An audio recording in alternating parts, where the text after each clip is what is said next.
Olá pessoal, tudo bem? Meu nome é Elizabeth, eu vou ser professora de vocês esse semestre da matéria de pesquisa operacional.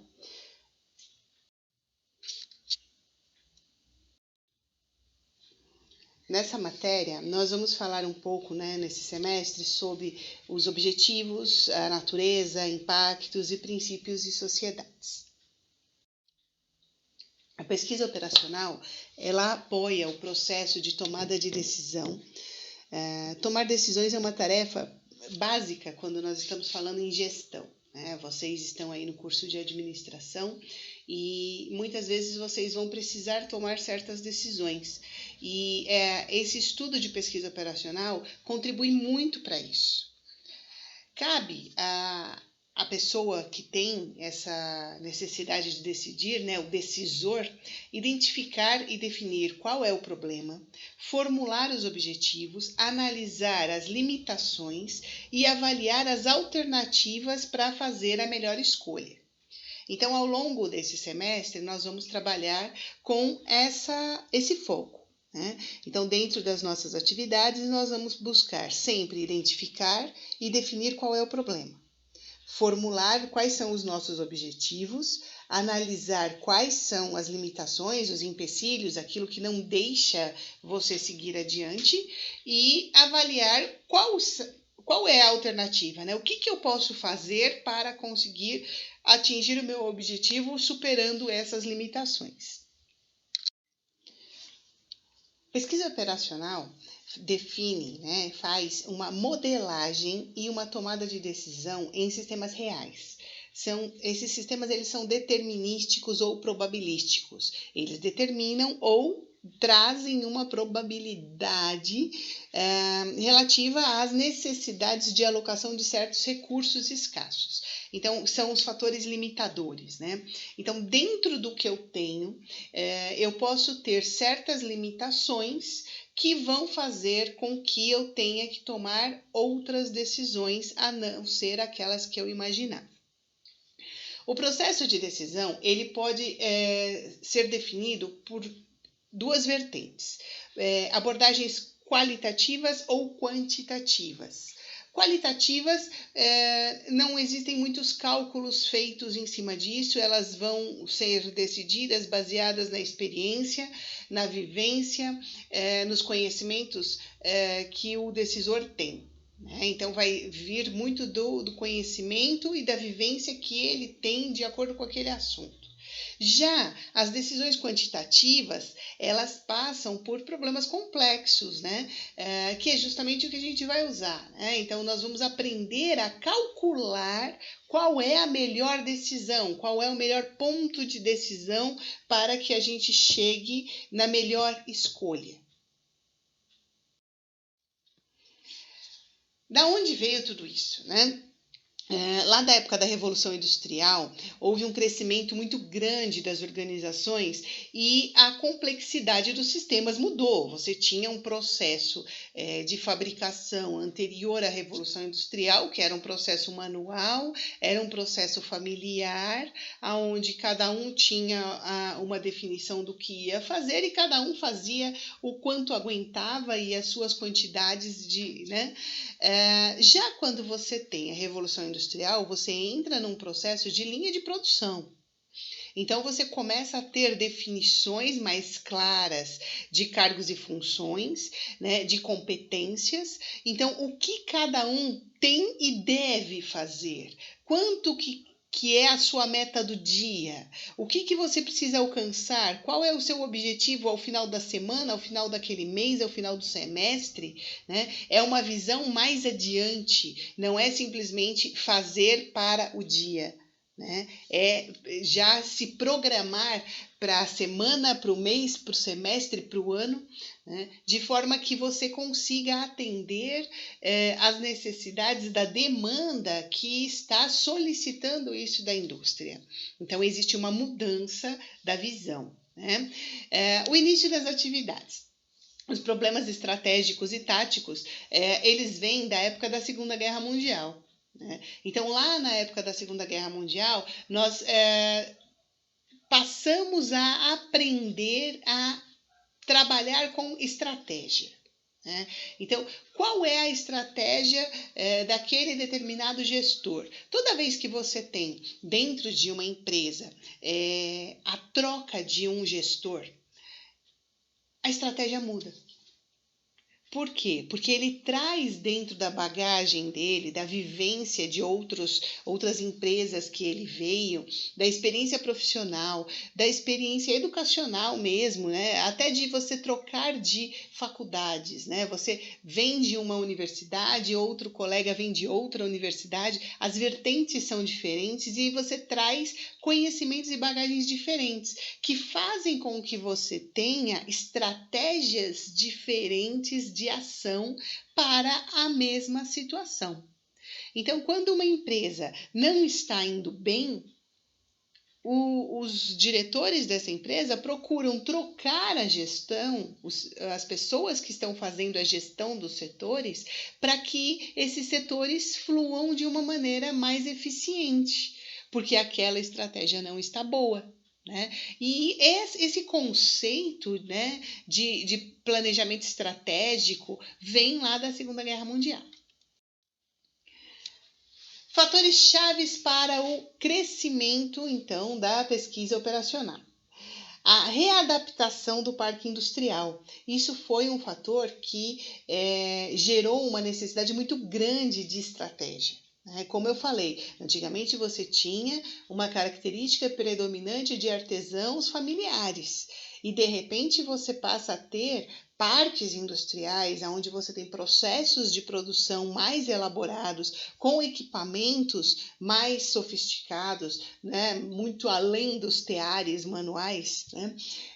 Então você sai daquela marcenaria artesanal e você vai para uma madeireira, você sai do tear manual e vai para uma indústria de tecelagem. Então o parque industrial ele é modificado, né? O cenário é modificado e traz então grandes mudanças, né? O desenvolvimento e o aperfeiçoamento então dessas técnicas vem justamente desse cenário.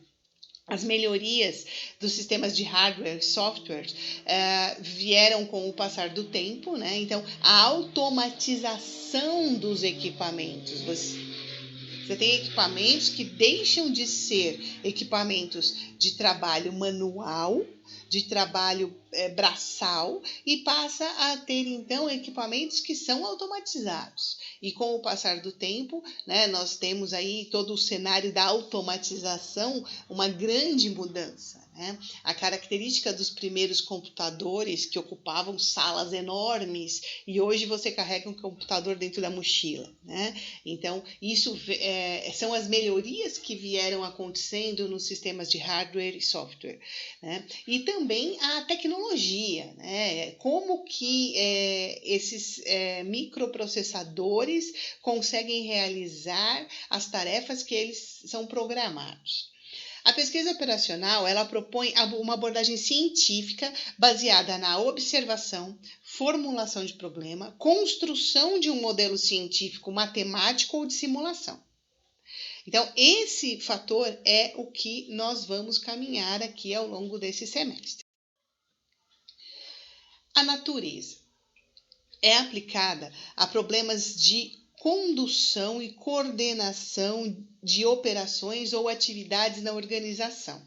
Ela é muito utilizada por governos em suas agências, indústrias e empresas comerciais ou empresas de serviços.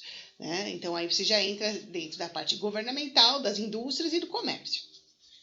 Adota um enfoque sistêmico, né? Então estamos falando de sistema de produção. Né? E aí, com esse tipo de enfoque, nós vamos buscar a ótima solução, a melhor solução, o melhor custo-benefício, o melhor resultado, o melhor desempenho, o melhor tempo. Né? Qual é a minha solução? O que é que eu estou buscando? Né? O que eu estou buscando é a minha situação-problema. E a solução, né, a melhor solução é o resultado que vai atender à resolução desse problema. A metodologia do trabalho em equipe também está envolvida na natureza, né? Nós estamos falando aí de metodologias de engenharia, de computação, de economia, de estatística, de administração, de matemática. Tudo isso nós aplicamos pesquisa operacional. O impacto é crescente na administração de empresas, tendo aumentado o número de variedade de aplicações. A programação linear é um mix de produção, é uma mistura de matérias-primas, é um modelo de equilíbrio econômico, são carteiras de investimento, roteamento de veículos, jogos entre empresas. Então, existem vários locais onde você pode aplicar pesquisa operacional e ter aí, né, dentro dessa programação linear, um impacto, né, que é um resultado. Os modelos em redes, né? Redes econômicas de transporte, o sistema logístico, né? Distribuição, transporte de bens, alocação de pessoas, monitoramento de projetos. Então, vocês percebem a variedade de aplicações que nós podemos ter aí quando nós buscamos a melhor solução, né? A ótima solução, né? Então, quando nós estamos falando aí, né, do exemplo que eu dei, uma carteira de investimentos. Qual é a melhor combinação de investimentos para que eu tenha um ótimo rendimento? Será que é investir tudo no mesmo tipo de ação? Ou será que eu posso fazer um mix de ações que vai me favorecer mais? E qual é a quantidade de cada uma dessas ações, desse mix de ações que vai me facilitar? Quando nós falamos, por exemplo, no sistema de transporte, né, no sistema logístico, que nós estamos falando de rotas de transporte, quais são os empecilhos que eu tenho de cada rota? Quais são as distâncias? Quais são os tempos que eu demoro? Porque às vezes eu tenho uma distância menor em quilômetros, mas ela é maior em horas. Porque a própria rodovia não permite que você exceda certa velocidade. Então, isso acaba impactando no resultado final, né, da entrega. Então, qual é a melhor condição? Aí nós podemos colocar também um fator pedágio, né? Quantos pedágios eu tenho naquela rodovia? Será que aquela rodovia que tem menos quilômetros, o valor do pedágio não é mais caro e vai impactar negativamente no meu resultado final do meu produto? Então, quando você começa a combinar todas essas questões, é justamente o estudo que nós fazemos em pesquisa operacional buscando a ótima solução. Para então nós chegarmos na nossa melhor solução, nós temos aí alguns impactos, né? Nós temos, por exemplo, uma teoria que nós chamamos de teoria da fila. Do congestionamento, das operações de hospitais, do dimensionamento de equipes e serviços. Existem outras técnicas como programação dinâmica, simulações, programação inteira, programação não linear, programação de estoques, programação de metas, programação multiobjetivos. Mas voltando na teoria das filas, né, por exemplo, como que você define quantas cabines de pedágio devem estar abertas para vencer a fila do pedágio?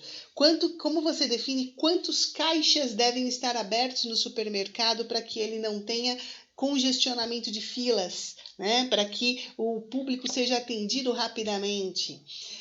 Já na aplicação dos hospitais, né? As prioridades, né? Hoje você tem muitos hospitais que trabalham dessa forma. Você passa por uma triagem, essa triagem vai definir qual é a sua urgência. Então, você acaba furando, teoricamente, a fila se o seu caso é mais urgente, né? Se o seu caso não é tão urgente, você tem como esperar um tempo maior. Então, você é colocado numa outra fila. Então, essas prioridades, né, de baixa urgência, média urgência e muita urgência é muito comum dentro dos hospitais. Então, naquele processo da triagem que é feita quando você chega no hospital, você é colocado numa fila. E essa fila vai de acordo com o seu nível de urgência, que é avaliado pelo técnico de enfermagem que te recebe na triagem. Para ilustrar as nossas aulas, eu vou trazer alguns paradoxos. O que é um paradoxo? Um paradoxo é uma questão que não necessariamente tem uma solução, tem uma resposta. Né? E o que nós buscamos em pesquisa operacional é justamente quebrar os paradoxos, é conseguir encontrar uma solução para aquela dificuldade que o paradoxo te coloca, né? Então, as dificuldades que são apresentadas dentro dos questionamentos num ambiente de trabalho, por um momento elas podem ser paradoxos, né? Só que, geralmente, os paradoxos nós não conseguimos encontrar uma solução, uma resposta. E em pesquisa operacional, nós vamos buscar as respostas para buscar a melhor situação. Em pesquisa operacional, nós vamos aprender que nós não temos a resposta exata. Né? Você vai ter uma resposta dentro dos quesitos que você coloca, mas se você mudar os quesitos, você muda a sua resposta. E o paradoxo é assim. Né? Dependendo de como você avalia, você tem essa dificuldade de respostas. Você conhece o paradoxo do monte? Aqui eu tenho um monte de grão de arroz. Se eu tirar um grão, continua sendo um monte. Se eu tirar mais um grão, continua sendo um monte. Se eu tirar mais um grão, tá bom, vocês já entenderam. Eu posso repetir esse processo diversas vezes e nós ainda vamos ter um monte. Vocês estão com fome? Mas se eu continuar por tempo suficiente, vai chegar um momento em que eu vou ter apenas um grão de... Mas isso ainda seria um monte?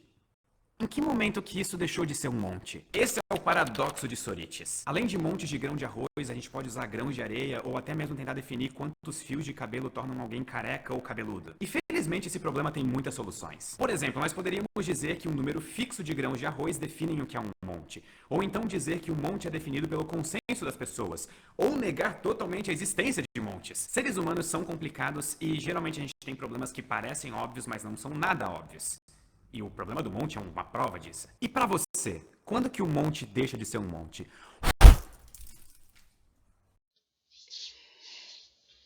Principais sociedades, né? Então aqui existem vários institutos de pesquisa que tratam dessas questões de pesquisa operacional. Né? Então nós temos aí o Informes, o Euro, o Inforce, o Sobrapo e a BPRO.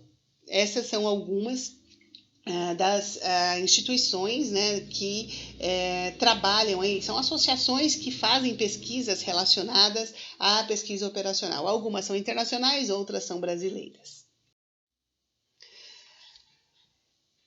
Aqui existem também alguns periódicos, né, alguns estudos que são publicados, né, são artigos que são publicados periodicamente, com assuntos relacionados. Então, onde vocês podem conseguir isso? Através do Interface, Management Science, Operations Research, Revista de Pesquisa Operacional da Sobrapo, Gestão de Produção da BEPRO, Produção, Investigation Operative, que é a ALIO. Então, a pesquisa operacional ela é uma ciência aplicada, formada por um conjunto de técnicas que visam a determinação das melhores condições de aproveitamento de recursos escassos. Então, com essa resposta aqui, vocês já têm um ponto na prova. Né? Se eu perguntar para vocês o que é pesquisa operacional, vocês têm aí essa definição. É uma ciência aplicada formada por um conjunto de técnicas que visam a determinação das melhores condições de aproveitamento de recursos escassos. Ela é apoiada por um processo computacional. Suas principais técnicas são programação linear, simulação, programação em redes, programação inteira, programação dinâmica, teoria das filas, teoria dos estoques, programação não linear, teoria dos jogos, entre outras. Então, isso daqui, essa transparência é um resumo bem legal sobre o conceito do que é pesquisa operacional. Agora nós vamos falar um pouco sobre processo sistêmico. Em processo sistêmico, nós vamos avaliar, né, o tipo de abordagem, né, o que é uma abordagem sistêmica, os componentes e os parâmetros de um sistema e os processos de modelagem e os tipos de modelos que existem. Teoria geral dos sistemas. O que é teoria geral dos sistemas, né? Teoria é a ação de examinar, de contemplar, de estudar. É um mapeamento para a observação de um fenômeno geral, né? É um todo, né? Então pode ser aplicada a todo tipo de sistemas. E sistema, né, é um conjunto de elementos, materiais, ideias, entre as quais se possa encontrar ou definir uma relação, um conjunto, ou definir alguma relação entre os componentes desse sistema. Um conjunto ou uma combinação de coisas ou partes que formam um complexo unitário. Tá? Isso é a teoria geral dos sistemas. Então, é o ato, né, de examinar um determinado sistema que é formado por um conjunto de elementos, né, para que, então, você tenha o estudo desse sistema. Então, a teoria geral de sistemas, ela estuda esse complexo que forma A abordagem sistêmica, ela usa uma orientação de sistemas para definir os problemas e as respostas. Desenvolver soluções viáveis e adequadas obedecendo alguns passos. Reconhecer e definir um problema ou uma oportunidade usando pensamento sistêmico. Desenvolver e avaliar alternativas de soluções de sistemas. Selecionar e projetar soluções de sistemas que melhor respondam a essas necessidades. E implementar, a partir disso, a avaliação do êxito desse projeto. Então, a abordagem sistêmica, ela vai trabalhar, né, o reconhecer, desenvolver, projetar e propor a solução. Isso é uma abordagem sistêmica. As componentes do sistema, né? O que são componentes do sistema? O limite do sistema define o sistema de qualquer outro, que podem existir em subsistemas. O que quer dizer isso? Você tem limitações, você tem situações que cenários onde você tem certas limitações. Por exemplo, você tem uma rodovia e ela tem uma limitação de velocidade. Né? Isso já é uma limitação do sistema.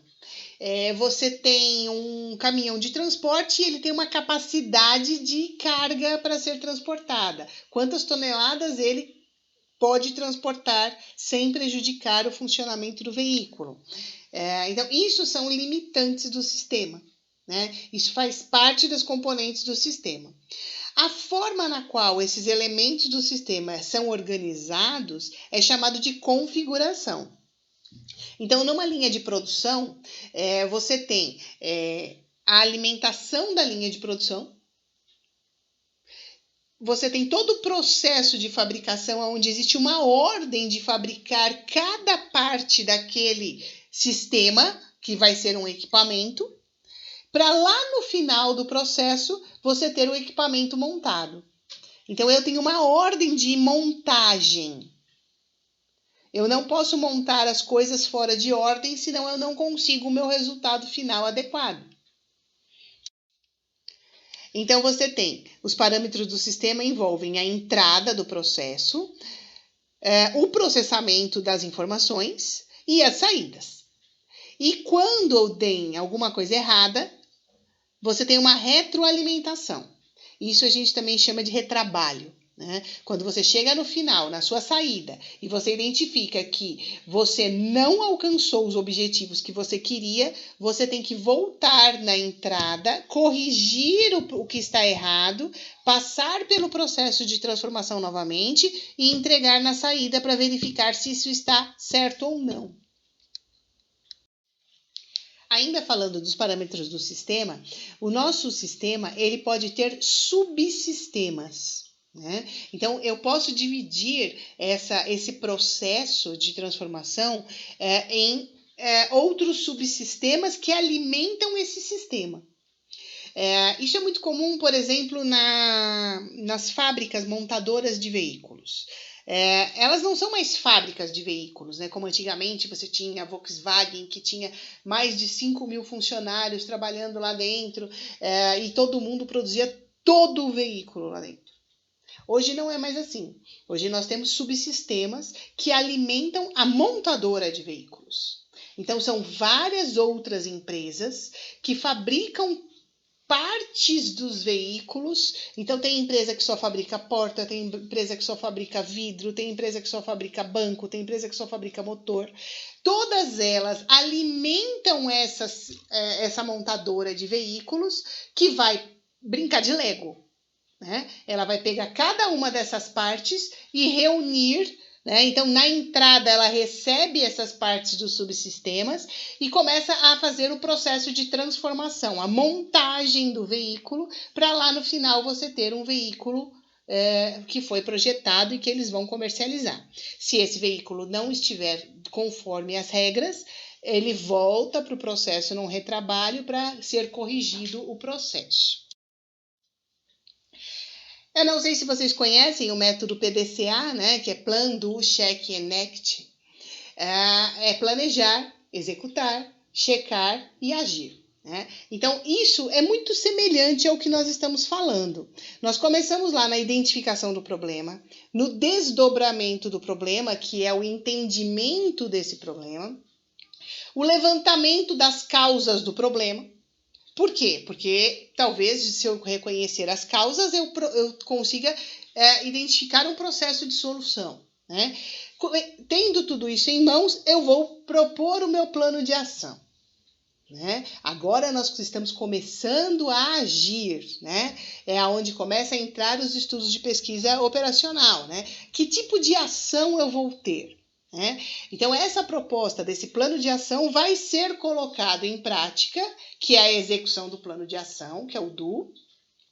E aí, nós passamos para o próximo estágio, que já é lá o final, né, onde você tem a saída do seu processo, né, que vai ser verificado, vai ser checado se aquilo que foi planejado foi executado de forma adequada. Se ele não foi executado da forma como foi planejado, não atendeu às minhas expectativas, não chegou ao que eu queria, eu vou tomar uma ação, né? Eu vou buscar uma padronização para que isso não aconteça novamente. Então, vão se identificar quais são os erros que precisam ser corrigidos, vai se estabelecer um sistema de padronização que vai entrar dentro do seu plano de ação para que esse erro não volte a acontecer. Então, aí existe uma análise dos desvios e uma implantação de ações corretivas, para que aquilo que nesse primeiro momento está errado seja corrigido, e essas ações corretivas vão virar padronização para a execução, que é lá o item 5 novamente. Então, essa padronização do item 8, ela passa a fazer parte do plano de ação, que é o 4, que vai ser executada pelo 5 e não vai precisar ser recorrigida, né, retrabalhada novamente. Tá? Então, o PDCA é uma ferramenta que nós utilizamos no sistema de gestão de qualidade, que é muito legal porque a gente consegue aplicar para todo e qualquer cenário.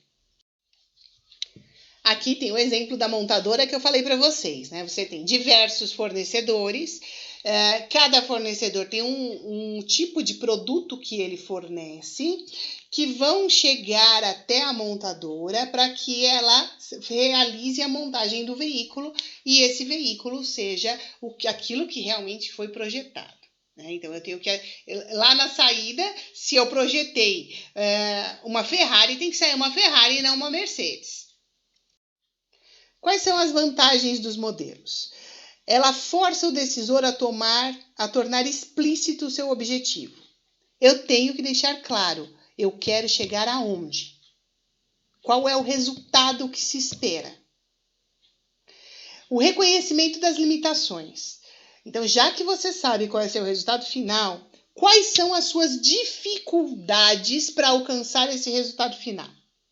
Se você está se propondo a fazer um estudo de pesquisa operacional, É porque você tem limitações.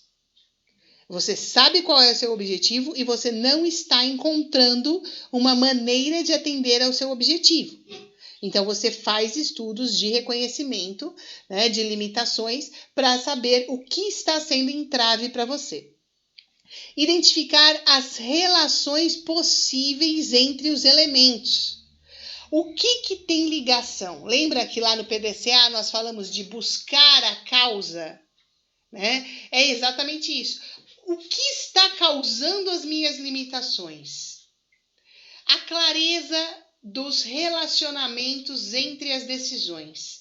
Qual é a cadeia do processo? O que depende do quê? Qual é a ordem que as coisas têm que ser feitas? Qual é a velocidade que elas têm que ser feitas? Isso tudo entra nessa clareza dos relacionamentos. Possibilita compreender as relações complexas e faz uma análise de vários cenários. O processo de modelagem pode ser sistêmico, então você tem aí um sistema de vias públicas que é extremamente complexo, né? A gestão das vias públicas de uma cidade envolve muitos impactos. Tá? Impactos ao trânsito, impactos às pessoas, impacto ao meio ambiente. Então, são processos diferentes que têm que ser analisados. Uma mudança de mão de direção de uma via pode impactar consideravelmente a região inteira. Né? Eu não sei se vocês conhecem a Raposo Tavares. Ali perto do quilômetro 24, mais ou menos, da Raposo, eles mudaram uma rua que existia na parte interna ali de Cotia, perto da Granja Viana ali. Eles mudaram uma rua. Ela era mão dupla e eles passaram a fazer com que essa rua fosse mão única no sentido para o centro de Cotia. Todas as pessoas que conheciam o bairro internamente e queriam vir para São Paulo, elas usavam essa rua. Porque essa rua cortava o caminho e você acabava saindo por trás do shopping Raposo, já quase no Rodoanel. O shopping da Granja, desculpa. Você saía quase no Rodoanel. Quando essa rua passou a ser mão única no sentido oposto, todo mundo foi obrigado a voltar para Raposo. Isso impactou drasticamente no trânsito, porque boa parte dos veículos que conhecia o caminho fazia o caminho por dentro do bairro. E essa rua, mudando a direção, obrigou todo mundo que estava vindo por dentro do bairro a voltar para Raposo. Então, aquele trecho ali faz um engarrafamento monstruoso, porque todo mundo que está vindo por dentro do bairro é obrigado a voltar ali e faz um funil gigante de veículos tentando entrar na Raposo que já está parada. Então, isso é um impacto no sistema. Então, as decisões que são tomadas podem ser positivas ou negativas. Né? Essa foi uma decisão negativa e a bendita rua continua do mesmo jeito. Eles não mudaram. Então, você tem aí modelos de representação. Né? Você precisa fazer uma modelagem para tentar enxergar quais são os impactos que vão acontecer caso você faça uma determinada mudança. É para isso que se faz esses estudos. Então, o problema real e o modelo de programação, eles têm que ter, o modelo de programação tem que ter a maior riqueza de detalhes possível para chegar o mais próximo do real. Porque se você deixar de avaliar certos parâmetros, você pode causar um impacto muito, muito negativo. Para isso, então, que se faz modelos matemáticos. Aqui são apresentadas uma maneira esquemática, né, de quais são as fases de estudo que a gente precisa ter quando está fazendo um estudo de pesquisa operacional.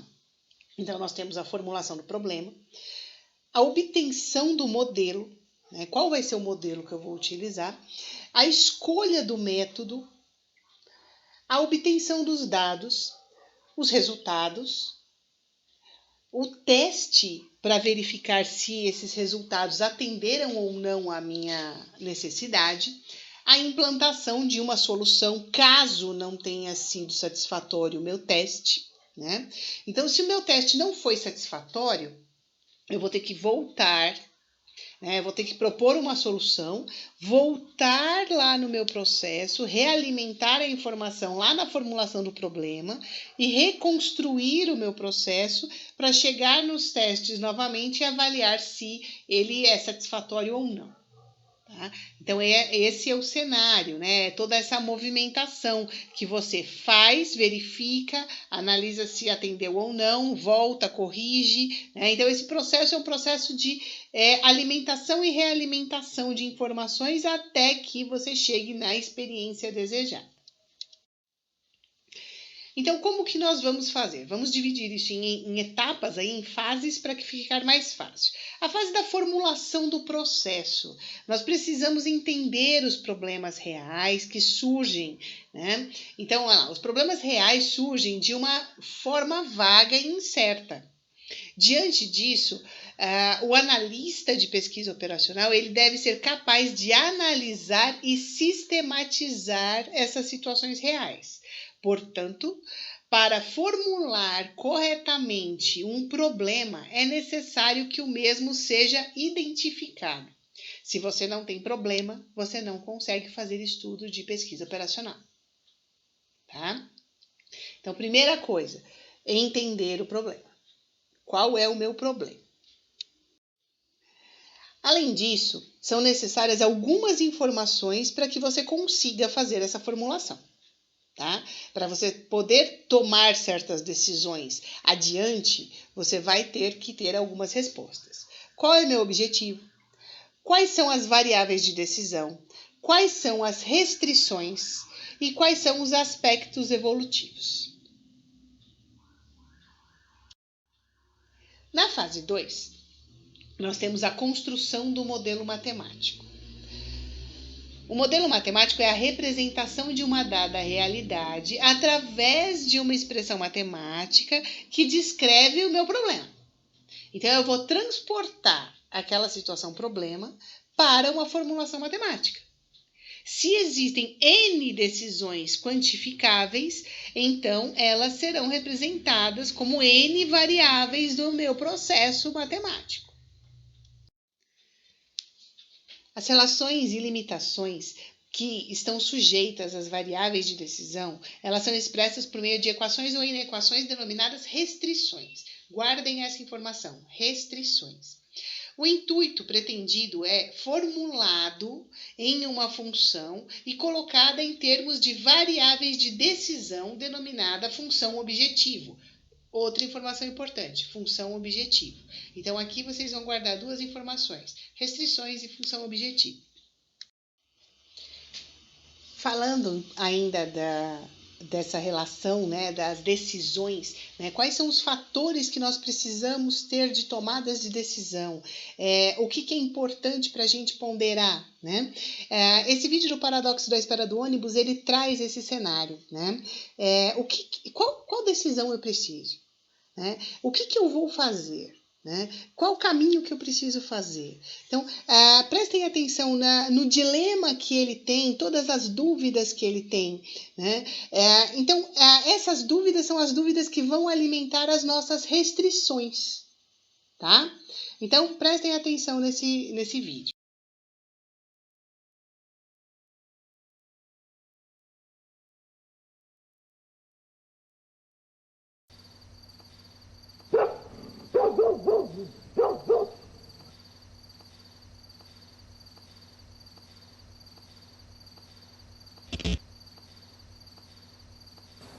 Porra, não passa ônibus. Pelo que eu sei, ele ainda circula de madrugada. Mas quanto mais ele demora, também mais perto ele tá pra passar aqui, né? Porque se esse tempo todo ele não passou, isso quer dizer que ele tá vindo. Pelo menos na teoria. Nunca se sabe, né? sei lá. Podia pegar aquele outro que dá uma volta do caralho. Esse sim, de vez em quando passa. Mas o meu vai mais rápido. Só que a demora do meu anjo tá pedindo pra eu pegar o outro. Sem falar que agora não tem trânsito. O motorista sai voado. A volta que ele dá é perigosa, né? O caminho é sinistro. Pô, mas ficar sozinho aqui também é sinistro. E ainda por cima esse outro me deixa num ponto mais longe que o meu. Eu tinha que caminhar um pouco, mas também não é muita coisa, não. Mas aí tinha chance de acontecer alguma coisa comigo. Mas ficar aqui sozinho também é foda, né? Só que eu nem sei se realmente passa aqui nesse horário. Eu tenho quase certeza que passa. Peguei ele na quarta, essa mesma hora. Mas hoje é sábado. Não sei se ele passa nesse horário no final de semana. Ouvi dizer que passa, mas ninguém às vezes se engana, né? Talvez passe. Talvez não passe. Foda se meu ônibus chegar assim que eu entrar no outro. Melhor esperar, já que pela demora o meu já deve estar chegando. Quanto mais ele demora, mais perto ele tá pra chegar. Quanto mais eu espero, menos eu vou ter que esperar. Cara, que doideira é essa que eu pensei? Quanto mais eu espero, menos eu vou esperar. Bonito isso. Filosófico.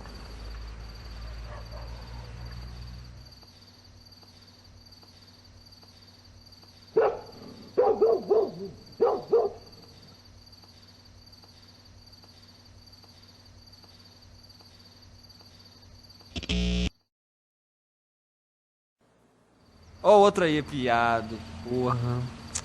Pega ou não pega essa porra? Pega ou não pega? Pega ou não pega?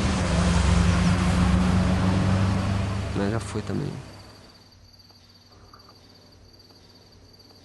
Bom, o meu já deve estar vindo, só pode, né? Não é possível que não. O jeito é esperar.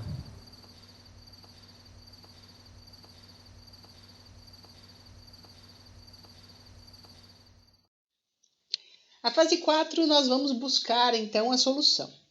Após construir o modelo, o passo seguinte é buscar a solução, a obtenção da solução. Os modelos matemáticos utilizados em pesquisa operacional, eles são ligados a variáveis diárias que formam a pesquisa operacional. Então, nós temos aí programação linear, programação de redes, teoria de grafos e teoria de tilas. Essas são as mais utilizadas aí dentro da área de pesquisa operacional. Para resolver esses métodos matemáticos, é comum o uso de alguns softwares, que são ferramentas computacionais que viabilizam a resolução de problemas complexos. Quais são esses softwares, então? O Solver do Excel, o ProModel e Arena são os mais utilizados. Aqui nesse semestre, nós vamos ver alguns deles. Dada a complexidade dos problemas, a dificuldade de comunicação e a compreensão de todos os aspectos, é possível que a equipe de analistas obtenha, então, ou interprete de forma errônea alguns fatos, o que pode acarretar numa distorção da elaboração do modelo. Diante disso, é necessário testar o modelo. Então, depois que você fez toda a formulação matemática, você tem que testar, colocar algumas condicionantes nas variáveis para ver se você vai chegar nos resultados que você tem de objetivo. Quando você não consegue chegar, você tem que reavaliar as suas condicionantes, porque você pode ter interpretado de forma errada ou alimentado a informação de forma errada. O teste é uma fase que visa, então, identificar as deficiências, exigindo as correções do modelo através de um refinamento de algum aspecto que você identificou ali como errado. São considerações de algum aspecto obtido que é possível, então, fazer uma simplificação do modelo. Na implantação. Implantação é a fase 5, é a última fase de uma aplicação de pesquisa operacional. Então, aqui você vai implantar a solução final, uma vez que ela foi aprovada nos testes. Diante dessa fase crítica, é importante a participação da equipe que trabalhou no modelo, de forma a garantir a correta implantação. Então, todas as pessoas que que pediram a necessidade, que forneceram as informações das variantes, né, todo mundo tem que estar envolvido. Porque a pessoa que está elaborando a pesquisa operacional, ela precisa do feedback dessas pessoas para saber se aquele modelo matemático que foi criado está atendendo realmente a necessidade dela. Então, a participação da equipe na fase de implantação é extremamente importante. Como é utilizado o computador para alcançar os resultados, todos os relatórios devem ser documentados, organizados e detalhados para não gerar nenhum tipo de dúvida na sua utilização. Deve-se preparar a equipe que utilizará os resultados bem antes da fase de implantação, ou seja, é necessária uma participação mais efetiva da equipe de operação nas fases de formulação da modelagem. A Sobrapo, que é a Sociedade Brasileira de Pesquisa Operacional, ela tem algumas definições com relação a esse conceito. Ela diz que o uso das técnicas de modelagem matemática e operações computacionais auxilia o tomador de decisão na análise dos diversos pontos de uma problemática, possibilitando, então, a decisão correta e a composição de um sistema produtivo. Consoante a isso, a pesquisa operacional, ela demanda uma equipe multidisciplinar e uma estreita participação entre os tomadores de decisão, analistas e todos os envolvidos na ação de gestão. Ao analisar a utilização da pesquisa operacional nos mais variados setores da economia, nós percebemos que para realizar, então, essa aplicação, é necessário uma interação de várias áreas. Né? Nós temos aí o pessoal da administração, da engenharia, das ciências da computação, da matemática. Todos esses profissionais estão envolvidos na equipe que vai fazer essa análise. Aqui eu vou trazer mais um paradoxo para vocês. É o paradoxo da fila. Né? Por que eu estou trazendo esses paradoxos? Para a gente aprender a colocar as condicionantes. Né? Quais são os meus fatores de restrição? O que eu preciso analisar para falar assim, eu vou tomar essa decisão ou a outra? O que é importante para que eu tome uma decisão, para que eu alimente o meu sistema de uma determinada forma ou de outra. Prestem atenção nesse vídeo, que ele te dá uma visão geral, depois ele vai colocando restrições e vai falar, eu vou analisar esse cenário aqui, o resto eu não vou avaliar. Né? Isso é uma maneira de pensar como nós vamos trabalhar em pesquisa operacional. Né? Avaliando quais são as condicionantes que são importantes para o nosso sistema. Então, eu vou deixar aqui o link, mas na sequência vocês vão assistir o vídeo. Pode deixar.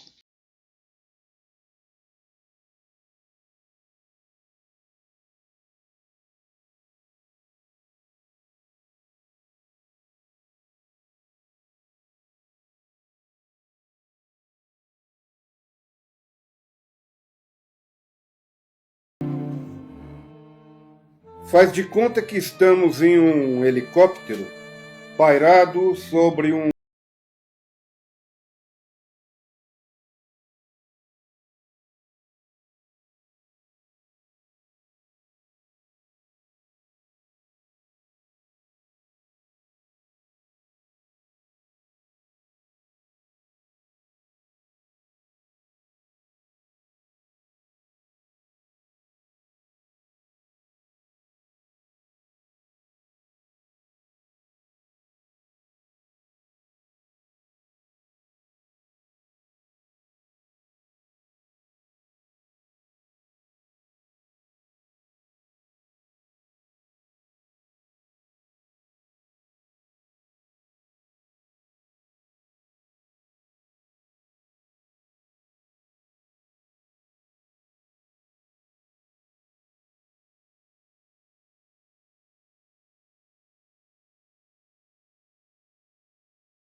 Aqui existem alguns modelos, né? Então, quais são os modelos? Nós temos modelos simbólicos, modelos de simulação, modelos analíticos. Todos esses modelos são modelos que são utilizados para fazer estudos de pesquisas operacionais. Alguns desses modelos são determinísticos e outros estocásticos, né? Eles têm dados de entrada e técnicas de pesquisa operacional. Então, os determinísticos, eles têm como dados de entrada algo que seja conhecido ou esteja sob controle do tomador de decisão. Os estocásticos, ele não tem um dado de entrada conhecido. Esse dado de entrada ele é incerto. Quando nós estamos trabalhando lá nas técnicas de pesquisa operacional, né, quando nós temos modelos determinísticos, nós podemos trabalhar com programação linear, não linear, programação inteira, redes ou combinatórios. Quando os nossos dados de entrada não são conhecidos ou são incertos, nós vamos fazer simulações. Nós vamos falar sobre o teorema das filas, a otimização, né? Nós estamos tendendo mais para a estatística, né? E suposições do que determinar realmente determinar um fator. Finalidade de tudo isso, né? Nós temos aí exemplos, né, que são questões logísticas, né? Então, como eu falei para vocês lá no começo, quando nós trabalhamos com questões logísticas, nós precisamos determinar, né, qual é o melhor cenário, qual é o melhor caminho, qual é o melhor tempo, né? Tudo isso traz aí um bom resultado. Nós podemos determinar fornecedores, né? Então, onde adquirir os materiais, os componentes. Nós podemos também determinar, quando nós estamos falando em manufatura, onde produzir, quanto produzir, quando produzir. Em armazenagem, nós vamos falar de onde estocar os produtos acabados, onde estocar as peças de reposição, quando estocar e como vai ser retirado do armazém. Transporte.